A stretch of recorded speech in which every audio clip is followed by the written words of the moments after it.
Good day ulit, mga katarakis. Para akong natang twist, wait lang. Okay, welcome again to the Daily Taraki Dose with Coach K. Ayan, matino-tino na. Okay, so for today's video, we'll be talking about creativity and innovation. So in here, the strategies for tapping into one's creativity, thinking outside the box, and pursuing creative passions. Ayan.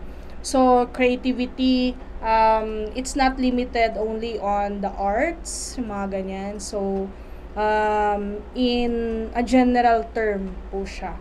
Okay? So, creativity, ang naisip natin for today's video na acronyms is the word idea. So, I-D-E and A. So, letter I is of course identify your skills, your talents, and your intelligence.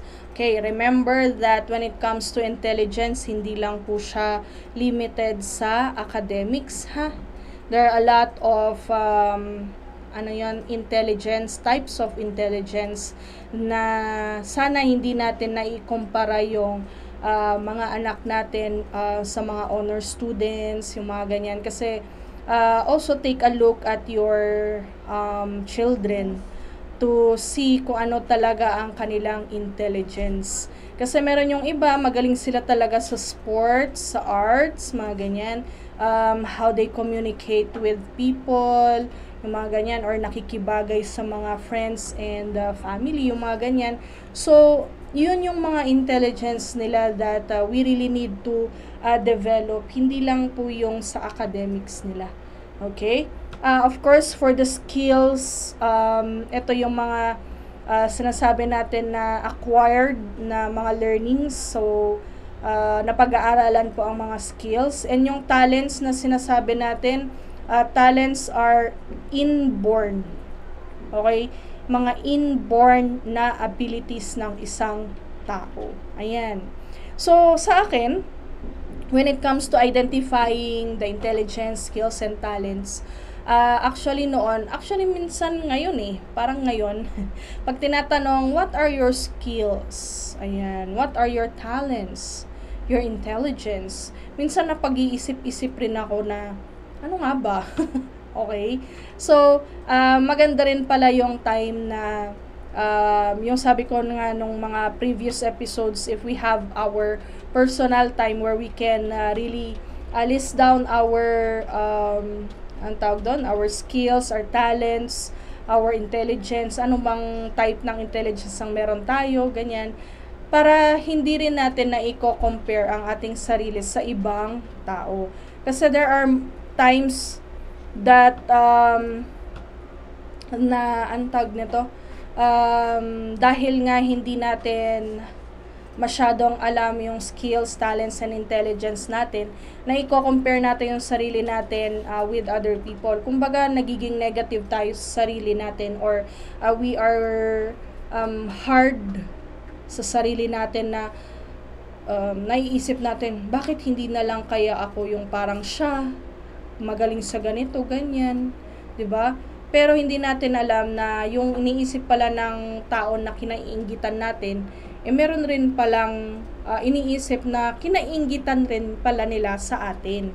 So, sa atin, hindi lang siguro natin nare-realize na meron pala tayong talagang the skills, the talents, the intelligence that we really have. Pero yun nga, hindi natin masyadong tinitignan yung sarili natin. And minsan, nasa doubt, nagda-doubt kasi tayo na, talaga ba ako yan? Parang ganon. Talaga bang ako yun? Or ito ba talaga ang kakayanan ko?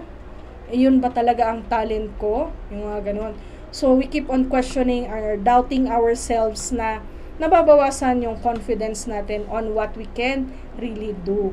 So, same as true when we do that to ourselves kapag bumababa yung self-confidence natin, lalo kung may mga anak na tayo, ganyan, sa kanila, nagiging ganun na rin sila. Kasi 'di ba sabi nga nila, what we do as adults, yun rin yung ginagawa ng mga anak natin. Ayan. So, definitely, if we have our skills, our talents, and intelligence na ganyan, mas maganda that we are able to share to the world, sabi nga nila.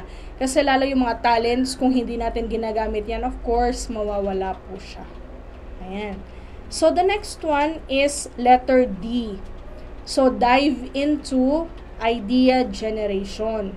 Kung alam nyo na yung skills, yung talents, yung intelligence nyo, so, paano yung idea generation? It can be at work, okay, sa workplace, gamit yung skills, talents, and intelligence mo, you can contribute to your work, of course. And kapag ka may business naman kayo, yun, nailalagay mo rin siya into a specific business. Right now, there are a lot of businesses that revolves around yung mga creativity ng tao, yung kanilang skills, kanilang given talents, and kanilang mga intelligence. So, there are a lot of businesses na we know about na gumagamit talaga sila ng mga ganyan. So, hoping that you are able to maximize or make use really of your the skills, talents, and intelligence. Ayan. So, sabi nga natin, wag mo nang itago, kasi lalabas at lalabas rin yung mga yan. And you really have to be confident enough to share this to the world. Or if not, sa ano muna, sa family nyo, sa friends, sa work, ganyan. And to the world. Wow, mga ganyan. So, yun. And then, the next one is letter E is evaluate the idea. Okay. Evaluate, siguro in terms of, can you still improve it further? Can you develop it? Can you, ang tawag doon, can you acquire more intelligence or skills, okay? Kasi napag-aaralan yung skills and intelligence din lang, no? So, yung talent, God-given po kasi siya. So, hindi naman natin pwedeng sabihin na, ang tawag doon, mapag-aaralan in the sense na as it is, parang ganun. Pero, most probably than not, when we evaluate these ideas that we have, okay, ano yan, mas maganda if we really maximize our ourselves in our idea generation and implementation just the same. Okay? Minsan kasi nagiging shy tayo to really show our skills, talents, and intelligence kasi I know that, kunyari sa workplace or sa school, meron yung magsasabi na, ano ba naman yan, bida-bida, no? Diba, usong-uso yung mga ganun. Bakit kasi? I mean, if you're sharing your, the skills or whatever that you can do, some people would really have yung negative thoughts on, nagbibida-bida ka when you're sharing your, the things that you can do. So, I think, as a person, siguro we have to limit those ones kasi nakaka-down rin siya ng confidence when it comes to that person. Ano na lang siguro, yun nga yung sinasabi natin na pag hindi natin alam yung skills natin, yung talents natin, yung intelligence natin, lagi natin na i-compare yung sarili natin sa iba, na pag umaangat yung iba on their a specific kumbaga yung kanilang larangan, 'di ba? Naiinggit tayo much na we're questioning already what they can really do. Okay? So it's a negative outcome or result pag ganun yung ginagawa natin. Ayan. So why not focus on ourselves, 'di ba? Have our skills upgraded, our intelligence, more type of intelligence na pwede nating i-develop or improve so that we just focus on our path, on our goals, on our own goals. Okay? Yan. And then of course, A is act on it. Ayan. Kung meron kang naiisip how to improve, how to develop, act on it. Go for it. Kasi, sabi natin, opportunities only knock once. Okay? So, may mga opportunities pa rin naman na darating. But, of course, it's not exactly the same as the opportunity that was given to you earlier. Lalo pag hindi mo na nag-grab. Okay? Iba na yung opportunity that would be given to you. Ayan. So, again, for creativity and innovation, actually in time yan, kasi nga, I'm teaching right now entrep students, so business, innovations management, yung mga ganyan. So, entrepreneurship talaga. So, what I always tell to my students is that you have your own skills, own talents, own intelligence, own ideas, okay, na I know that they are able to really bring that out when it comes to the subjects that we are talking about in class. So, hoping also that when it comes to ourselves, kahit na hindi naman natin na kumbaga napag-aralan ang subjects na mga ganyan is sabi ko nga, hindi naman limited ang creativity sa arts, mga ganyan, or sa business lang, but in the overall things that we are doing. Ayan. So, again, for creativity and innovations, I is identify your skills, talents, and intelligence. Letter D is dive into idea generation. E is evaluate the idea, and A is act on it. Ayan. So, kung hindi natin ginagamit tong mga to, yung skills, talents, and intelligence, bigla-bigla na lang siyang mawawala, nasa huli ang pagsisisi pag hindi natin ginamit. Okay? Kung hindi natin siya na-maximize, okay? Kung hindi natin na-grab yung mga opportunities that were given to us. Ayan. And once again, I would say, I would like to say thank you for the shirt, Coach K. Love na love, Char. Thank you once again, Honorable Roderick Awingan, for this t-shirt for Taraki TV.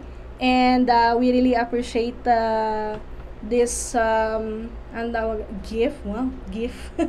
Okay. And more blessings to come, sir. Thank you so much. And of course, you can always follow us at Taraki TV for our YouTube and Facebook accounts. Also, follow me, Coach Karen Sebio, in my Facebook account.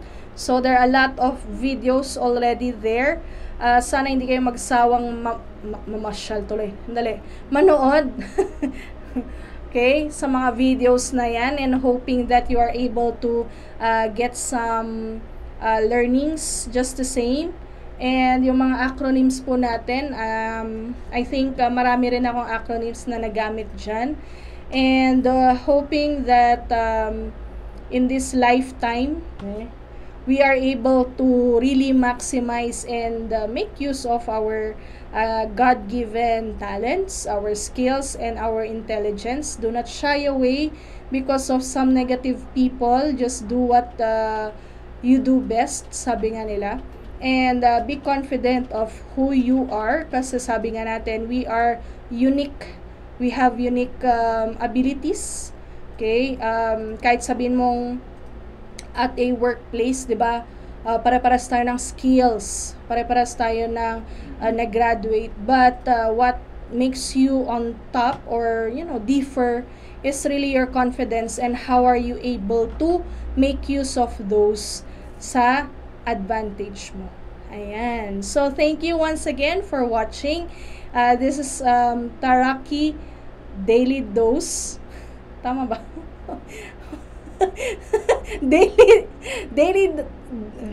Daily Taraki Dose with Coach K. Thank you so much. See you again on the next episode. Bye. Tang Twister Pailan.